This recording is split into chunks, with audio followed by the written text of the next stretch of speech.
So here we have the Mini 5-door hatchback on a 65 plate. I'm going to start off by showing you inside the boot, and then we'll hop in and run through some controls on the inside from there. As we approach the back of the car, you can see we have reversing sensors, plenty of boot space as well, along with that 60/40 split folding rear seat. And then this tray section can fold and fold again to give you even more space, as you can see.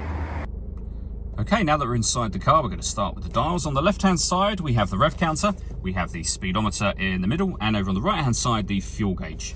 Also in the middle there, you can see the total miles of this car. They are 24,434. You can change the information displayed above that by pressing a button on the end of the indicator stalk for various bits of trip computer and fuel economy information, including the digital readout for the speedometer that you see being shown on the screen now. We back out to the steering wheel. We have cruise control and speed limiter, and then stereo and phone controls over on the right hand side.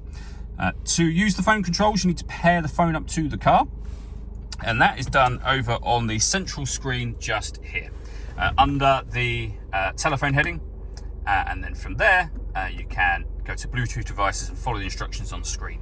All the movement that I was making on the screen, or am making on the screen, is all being done using this dial and the collection of buttons that surround it. You can do virtually everything from here, although as you can see, you can access certain menus directly from these buttons, including your telephone, which I just showed you a moment ago.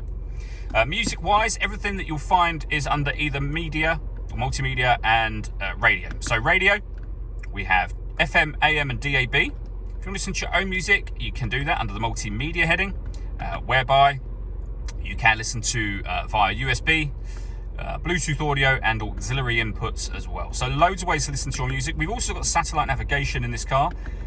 There's a full video showing how this system works, which you can find on our website and on our YouTube channel as well. But a nice clear color display, as you can see.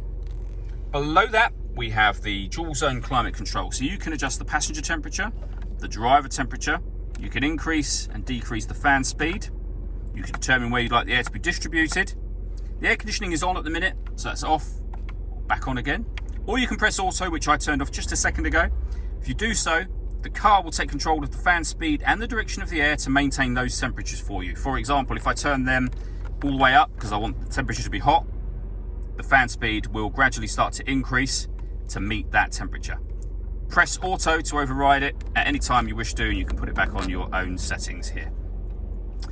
We then have the start and stop button for the engine, and either side of that we have the button that turns off the stop and start. This car is designed to cut out when it's stationary in traffic to save you fuel.